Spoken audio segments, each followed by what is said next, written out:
Juan Kapitulo 6, versikulo 35.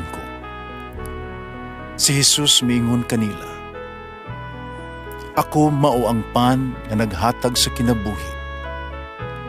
Ang muari kanako dili nagayod gutomon, ug ang mutuo kanako dili nagayod uhawon."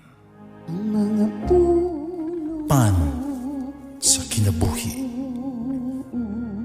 maglikon unta sa mong pagtuo ug gagaka kami sa pagtuman sa imong mahal nga kasuguan.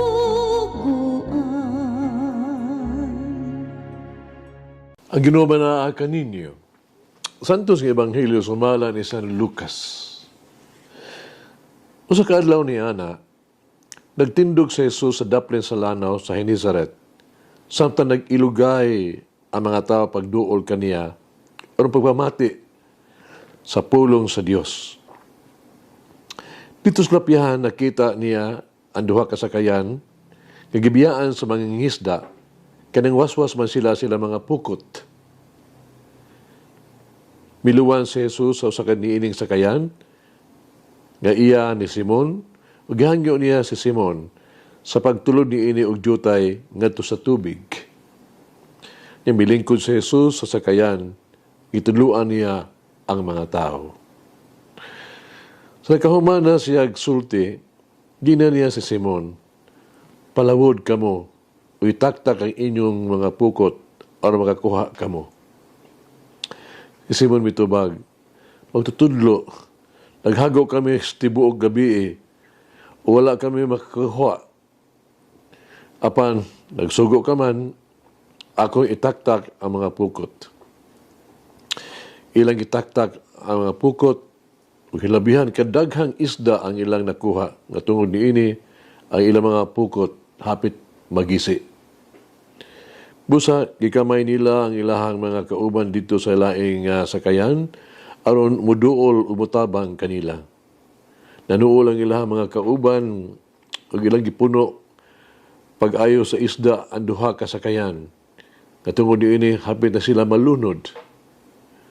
Pagkita ni Simon Pedro sa hitabo, miluhod siya sa tubangan ni Jesus ug miingon, "Palayo kanako, Ginoo, kay makasala ako." Natingala siya ug iyang mga kauban sa kadaghan sa isda nga ilang nakuha. Natingala usab sila si Santiago ug si Juan, ang mga anak ni Zebedeo. Niya miingon si Jesus kang Simon, "Ayaw kahadlok, sukad karon managat ka nag mga tao." Ug gidahig nila ang mga sakayan ug gibiyaan ang tanan ug misunod sila kang Jesus. Ang Ebanghelyo sa atong Ginoo. Pasalamati ang Ginoo kay siya maayo, ang iyang gugma mulungtad hangtod sa kahangturan. Pasalamati ang Diyos sa tanang mga Diyos, ang iyang gugma malungtaron. Pasalamati ang Ginoo sa mga Ginoo, ang iyang gugma balungtaron.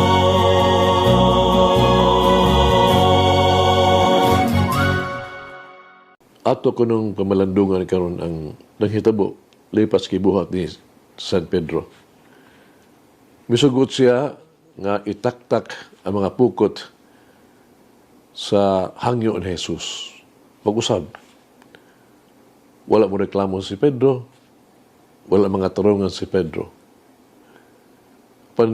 Nibalaan niya nga gikan sa iyang kasinatian, kaya managat man siya nga wala isda. Gawas pa, nagtrabaho na sila sa tibuok gabi nga wala ginakuha. Patungod sa pagka masinugdanon, iyang gibuhat ang gisulti ni Jesus kaniya.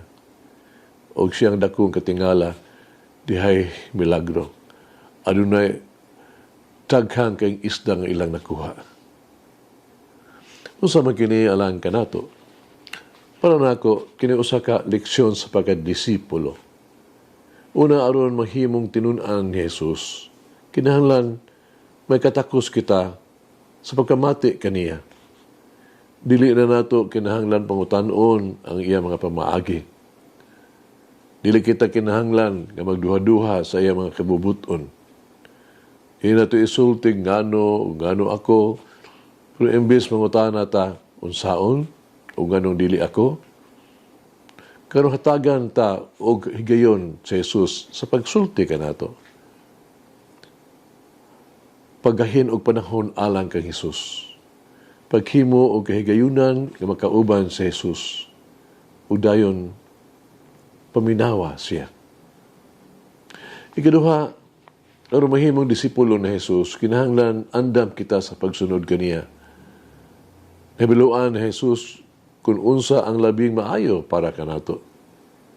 Siya nahibalo sa tuwa mga panginahanglan o siya nag-atiman kanato.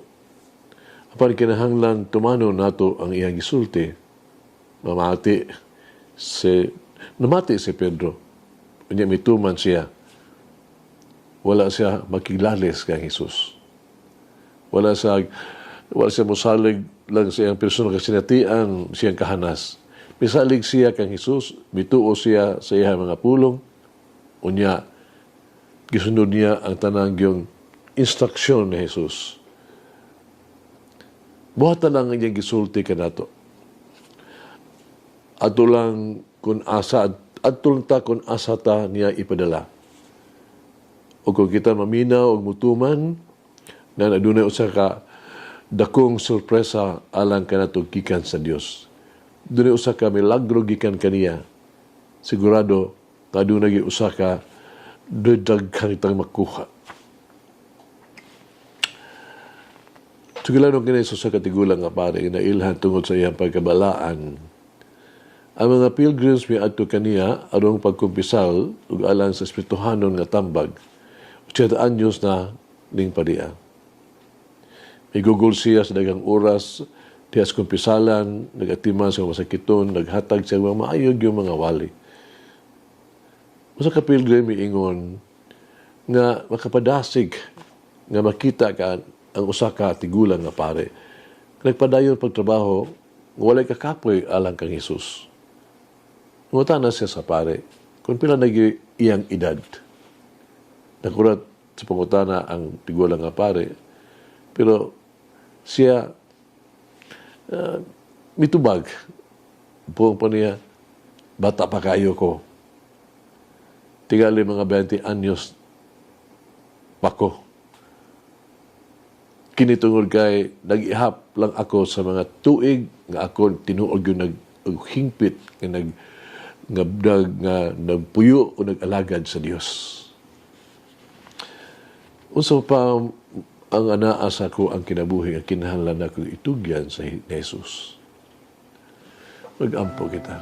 Magagahom nga Dios maluluy ang amahan.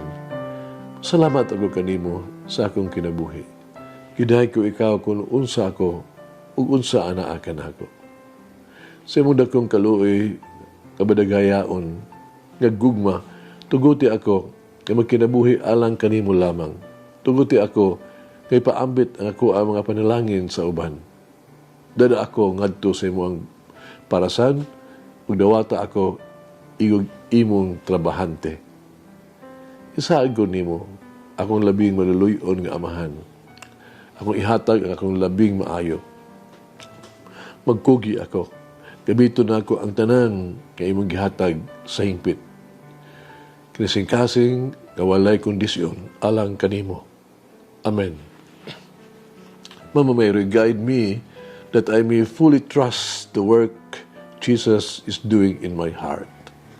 Malangin ang Diyos magagahom sa tanan, Amahan, Anak, Espiritu Santo. Amen.